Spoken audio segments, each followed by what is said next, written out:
Greetings, travelers, and welcome to another episode of Let's Play Pokemon Shining Pearl version Nuzlocke, presented by Draco Breach. Last time, well, first of all, let's show off something that happened. Max evolved. And, yeah. Stats are looking a little bit better. Admittedly, Crobat is not great in a lot of its stats, but its attack is pretty good, and its speed is fantastic. Not going to be great in the upcoming gym, but it is definitely something to keep in mind. Also, I slathered that tree with honey. We'll see what's there later. Hopefully I remember it, but probably not going to be recording it again, because I just am not going to have time. I do want to gain a few more levels on a few potential for the next gym. I will be doing the gym today, but go to the timestamp if you don't want to see the grind. Be back in a moment.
Okay, well, that training was slightly disastrous. I was kind of banking on Agatha to be a big help in this fight, but yeah, she is not.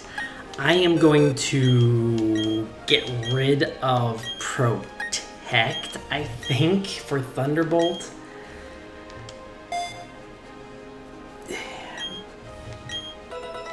Not the way I wanted to use Thunderbolt, but it's kind of the way that I am going to be forced to. Not a great team. Ebert is here as kind of a defensive pivot, and if I have to sacrifice anybody, he's the best one to sacrifice. Kaoru's here because I don't have a better choice for the matter. My plan is to lead with Hammer, set up Toxic Spikes, send out Bill, Iron Defense, once or twice, and pray for the best, because Bill can very easily take hits that are super effective against it. And now, Crash or Wake. Welcome, I don't get challenged very often. The glory you are now beholding is the Pastoria Gym Leader. That's right, I'm Crash or Wake. My Pokemon were toughened up by stormy white waters. They'll take everything you can throw at them and then pull you under. Victory will be ours. Come on, let's get it done. The reason I do not like to bring Kaoru into this fight is his ace.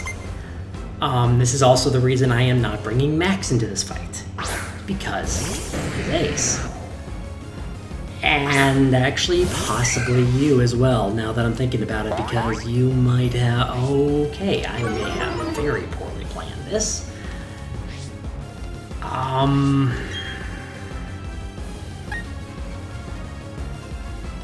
Gyarados, okay. Ice Fang against your pretty loud... Okay. What level are you? We can do a quick comparison. You are level 27. You probably have better IVs than my Gyarados. 96. I can take a non-critical. Possibly two. Let me well, I'm about to find out. I cannot take a second hit. Okay. We are already in trouble.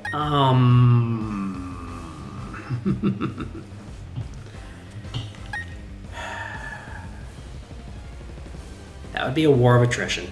And you can see why I am not doing a hardcore Nuzlocke challenge. I'm just not. You are not weak to ice. Your defense is not good.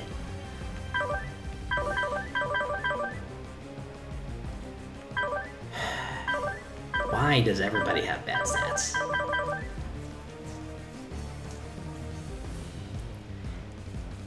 If I can get a poison powder off, I can start leech lifing and hope for the best. But Crasher Wake's ace is level 30, same as Maylene's. Don't know why. Okay, I can survive one more leech life. Don't think I...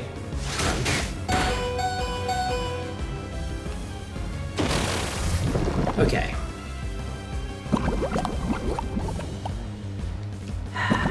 I did not think it would do that. That was probably a high roll. Because I think Crunch and Ice Fang have about the same. You know, Ebert, you've had a very good run. And this will give me a clean switch. But I could use you to clean switch later.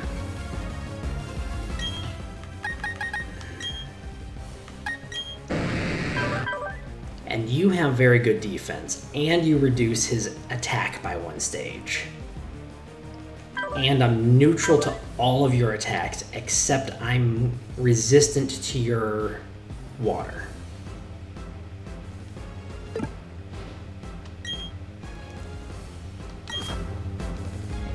I think I'll keep Ebert alive for emergency for emergency ejection, but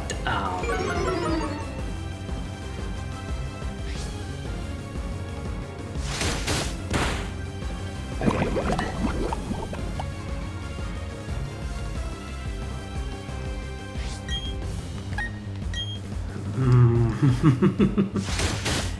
Crasher Wake is not really a huge roadblock. I will still say that, but my catches for this Nuzlocke have been terrible for Crasher Wake.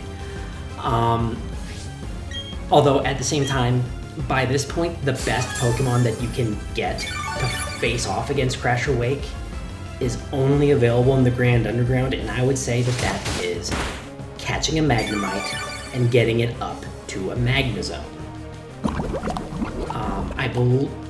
I know I had a Magnezone. I'm pretty sure I had it. Yeah, I had a Magnezone in this fight, in my Brilliant Diamond playthrough. So it is available in the Grand Underground. You just have to know where to look and get a little lucky. I cannot remember. I think you can use 2 super potions per. It doesn't even matter because that was enough. That's enough there. Do all of your Pokemon know Ice Fang is the question. Because this is the main fear that I have against his ace. Okay, Quagsire does not have Ice Fang. What do I want to use against you? Ice Fang would be neutral. Waterfall's neutral.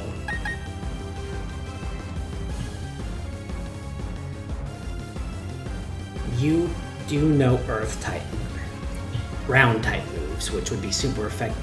No, neutral against Hammer, actually. Hammer does it. It might not hurt to bring out Hammer right now.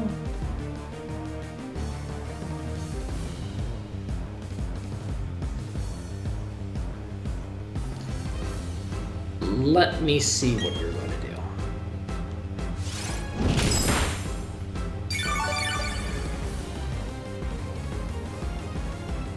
Ice Fang has the possibility of freezing. That makes my Waterfall more effective. And you're neutral to Waterfall, so that just gives me more power. But this actually makes it harder for me to bring in Bill. So I don't think that's going to happen.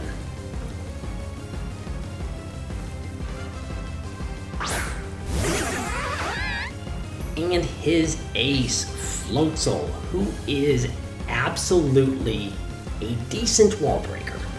Very, very much a glass cannon with sky-high physical attack, surprisingly high speed, but pretty mediocre defense and special defense. Okay, with Waterfall being... Waterfall is in the rain is effectively 160 plus the stab, which is 200 divided by 2 is 100. So this is a 100 power move right now versus an 80 power move versus a 32.5 power move.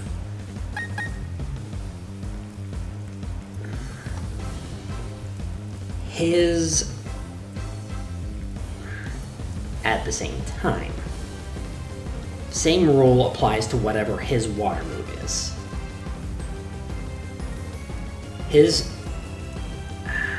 I think his attack, base attack, is higher than Gyarados. Should have Ice Fang.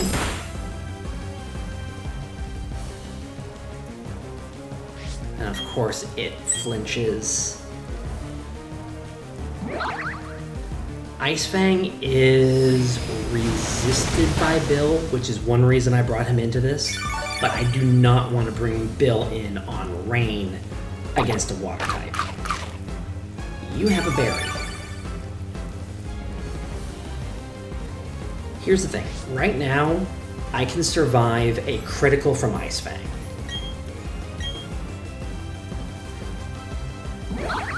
And I am getting lucky on the misses. Did I just crit? No, I didn't. I got a high roll damage. Okay. I did not have to sacrifice Ebert. He was there for that. And okay.